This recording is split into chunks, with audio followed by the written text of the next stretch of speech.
Assalamualaikum warahmatullahi wabarakatuh. Kami dari kelompok 4 akan mempresentasikan mengenai Understanding Individual Behavior. Perkenalkan nama anggota dari kelompok 4. 1. Inka Fernanda Abelia, NIM 2021 11081. 2. Insa Ayu Pramesti, NIM 2021 11087. 3. M. Abdul Rauf Al-Falaki, NIM 2021 11444. 4. Marsyanda Eka Putri Amelia, NIM 2021 11075. 5. Meli Nurul Fitriani, NIM 2021 11074. 6. Mira Khairul Ana, NIM 2021 11091. 7. Muhammad Fahrul Rizki, NIM 2021 11451. 8. Muhammad Faiz Afian, NIM 2021 11061. Nama saya Inka Fernanda Abelia, NIM 2021 11081. What is individual behavior? Apa itu perilaku individu? Individual behavior merupakan nilai kebiasaan dari manusia atau individu yang berbeda satu dengan yang lainnya, termasuk kemampuan dan skill, personality, persepsi, pengalaman, dan latar belakang.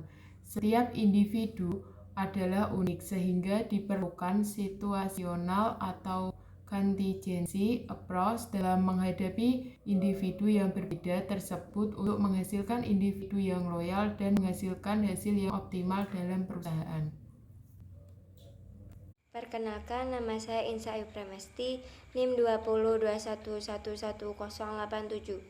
Definisi perilaku individu dalam organisasi. Perilaku individu adalah sebagai suatu fungsi dari interaksi antara individu dengan lingkungannya. Individu membawa tatanan dalam organisasi berupa kemampuan, kepercayaan pribadi, pengharapan, kebutuhan, dan pengalaman masa lainnya. Perilaku individu juga dapat disebut sebagai perilaku atau interaksi yang dilakukan oleh manusia atau individu di lingkungannya. Perilaku setiap individu sangatlah berbeda. Hal ini dipengaruhi oleh lingkungan di mana individu tersebut tinggal. Perilaku yang berbeda mengakibatkan berbedanya kebutuhan setiap individu. Untuk itu, perlunya suatu organisasi agar kebutuhan yang berbeda tersebut dapat terpenuhi dengan bekerjasama antar individu. Perilaku individu dalam organisasi. Tingkat 1. Tingkat produktivitas. Produktivitas kerja dapat dilakukan dari dua dimensi, yaitu dimensi individu dan dimensi organisasi. Dimensi individu melihat produktivitas dalam kaitannya dengan karakteristik kepribadian individu yang muncul dalam bentuk sikap mental dan mengandung makna keinginan dan upaya individu yang selalu berusaha untuk meningkatkan kualitas kehidupannya. Sedangkan dimensi keorganisasian melihat produktivitas dalam kerangka hubungan teknis antara masukan input dan keluaran output. 2. Tingkat absensi. Untuk mengukur tinggi rendahnya semangat kerja pegawai dapat melalui unsur-unsur semangat kerja tersebut yang meliputi presensi, tingkat kehadiran, disiplin kerja, kerjasama, dan tanggung jawab. Presensi merupakan kehadiran pegawai yang berkenan dengan tugas dan kewajibannya. Pada umumnya, instansi atau lembaga selalu memperhatikan pegawainya untuk datang dan pulang tepat waktu, sehingga pekerjaan tidak tertunda. Ketidakhadiran seorang pegawai akan berpengaruh terhadap produktivitas kerja, sehingga instansi atau lembaga tidak bisa mencapai tujuan secara optimal. Nomor 3, perilaku positif yang sangat berbeda dari biasanya. Perilaku individu dalam organisasi dipengaruhi oleh persepsi, kepribadian dan emosi individu tersebut, di mana kita dapat menilai atau menafsirkan perilaku dengan cara mengamati pola kebiasaan dan peraturan-peraturan yang ada. Perilaku setiap individu satu dengan yang lainnya berbeda sehingga diperlukan suatu pendekatan untuk menyatukan individu-individu tersebut agar dapat mencapai tujuan secara bersama-sama.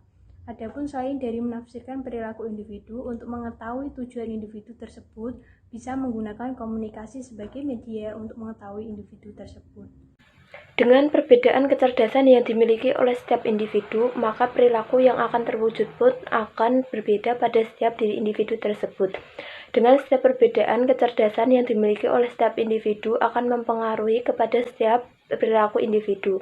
Telah banyak dilakukan mengenai pelatihan-pelatihan mengenai kecerdasan di atas, yang diharapkan agar setiap individu dapat meningkatkan setiap kinerjanya. Bila setiap individu mempunyai perpaduan antara semua kecerdasan di atas, maka akan berdampak baik pada individu tersebut, begitu pula pada organisasi yang dimasukinya. Bila setiap individu memiliki semua kecerdasan di atas, organisasi akan berjalan lancar dan tujuan akan tercapai. Setiap individu yang memiliki kecerdasan sosial, maka kerjasama yang baik akan terjalin antara sesama anggota maupun kelompok. Serta bila individu memiliki kecerdasan ESQ, maka di antara setiap anggota kelompok, atasan dengan bawahan akan terdapat suatu kepercayaan antar satu sama lain yang kuat. Karena setiap individu dalam kelompok mempunyai akhlak yang baik.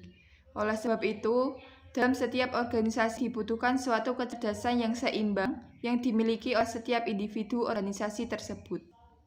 Keberhasilan suatu koperasi dalam koperasi simpan pinjam sejahtera bersama yaitu salah satu ditentukan oleh faktor partisipasi anggota, yang mana partisipasi anggota adalah salah satu perilaku yang diharapkan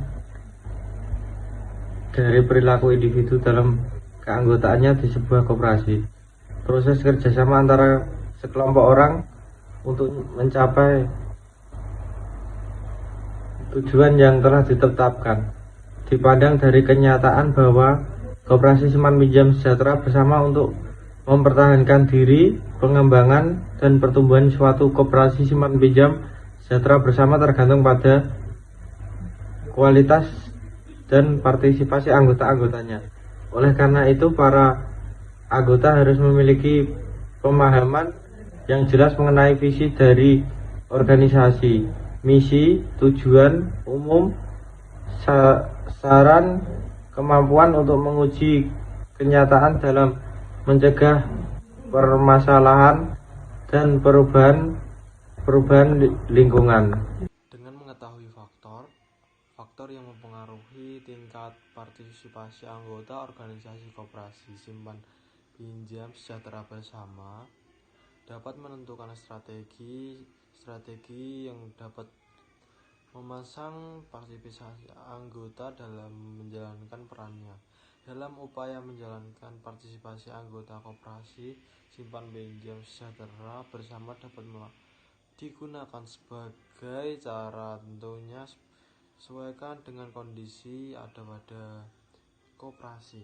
Salah satu contohnya adalah dengan mengajak anggota koperasi simpan pinjam sejahtera bersama untuk terlibat langsung dalam kegiatan di organisasi koperasi, dan juga melibatkan anggota dalam pengambilan keputusan penting di organisasi koperasi. Meningkat betapa pentingnya partisipasi anggota organisasi koperasi, diharapkan tidak menunggu anggota berpartisipasi secara aktif, akan tetapi organisasi berperoleh orang mengajak langsung anggota untuk berpartisipasi. Sekian presentasi dari kelompok kami. Apabila terdapat kesalahan, mohon dimaafkan. Terima kasih dan wassalamualaikum warahmatullahi wabarakatuh.